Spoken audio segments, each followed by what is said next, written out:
On their feet as the field makes its way out of turn number 4. We're about to get underway with a Too Tough To Tame 200. Green flag in the air, we're underway.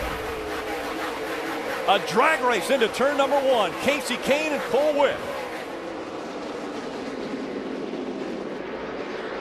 Problems early on in turn number 1. Around goes the 7. That is Miguel Paludo. Sideways, as well as Max Pappas in the 9. Travis Kvapil, the 5 truck, the bad luck continues for Travis Kvapil. Let's take a look at what happened.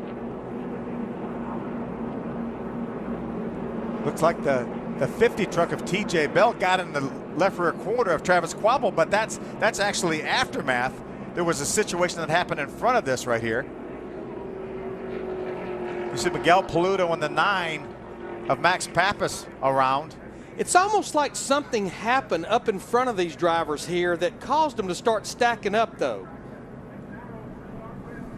Looks like a chain reaction deal, it looked like. Yeah, I saw Carmichael in the 4 truck up there. I saw him starting to stack up, and I think it just chain reaction all the way back through it.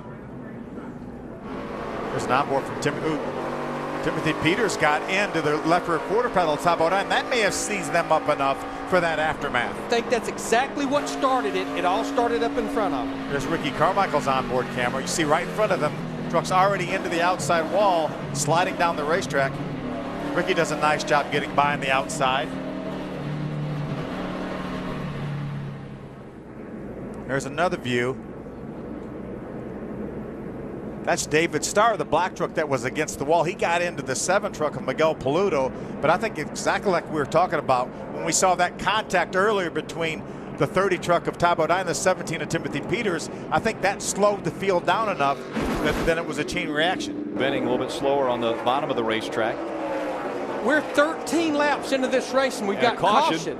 Caution comes out into the wall in turns 3 and 4. Now just coming off of the wall, making the hard left turn is the 32. That is Brad Sweet. Substantial suspension damage there on that 32 truck. Just got a little bit loose, got sideways, had to chase it up the hill. A lot of times you can get away with that if you have a 60-foot wide racetrack, but not here on this 30-foot wide Darling. Stein, Peters, Sauter, Witt, and Kligerman, your top 10. Remember last year at Pocono, these two guys ran 1-2. Oh, sliding around. It's the 51 of Justin Johnson. And contact with the inside wall. When they cross that loop, that's what it'll be.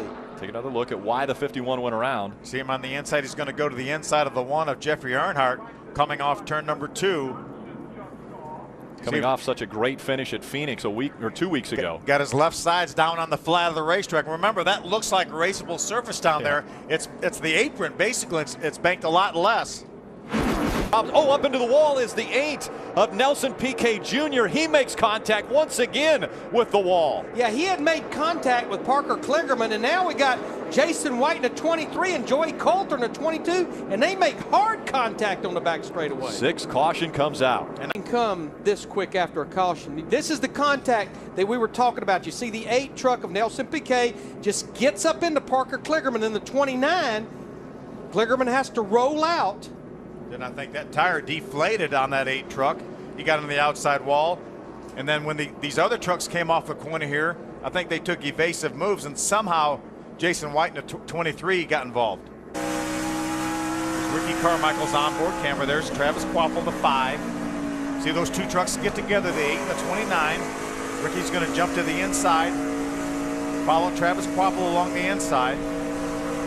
And this is the first incident where the 8 hits the wall. Now watch behind him. Jason White already sideways coming out of 2.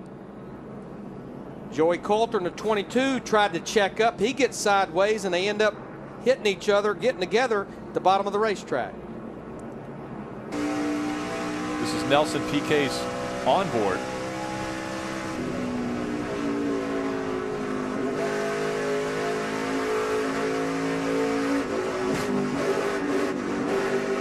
It looked like the right front tire of Nelson Piquet Jr.'s truck was never against the 29 truck of Parker Kligerman. His previous 3 starts, what do you think, Phil? Well, he's got a horrible record here. We got problems. That is Chase Mattioli in the 10. Hard contact with the wall, and we see the caution come out once again. This is the 7th caution.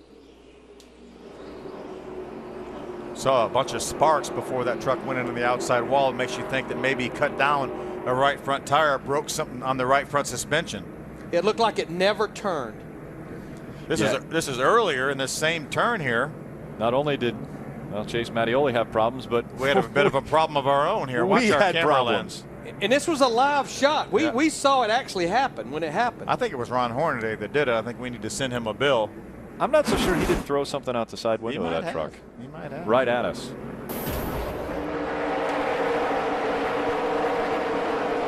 Elliott Sadler on the outside. Can he hold off Kane through 1 and 2?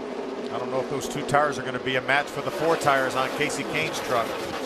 Yeah, he'll be lucky if he can hang on to second, especially with his teammate Ron Hornaday in that 33 truck back there. Long way to go with just 2 fresh right side tires. James Buescher on the inside of Austin Dillon.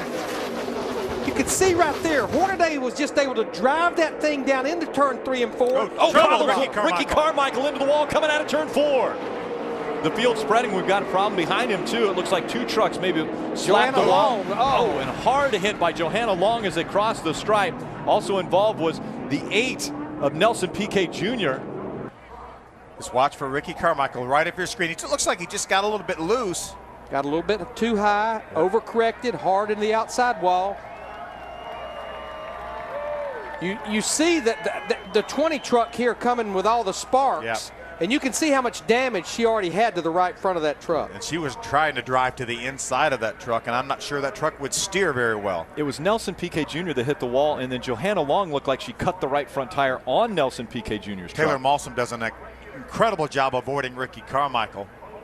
See, Ricky tries to keep the truck up against the outside wall. Her tire was down right there. I think that's why we started seeing the sparks. You know what? Let's ride with Ricky Carmichael and just get a sense of what this is like coming out of turn 4. You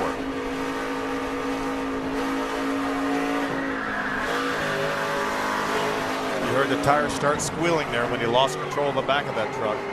Now he's going to have hard contact here.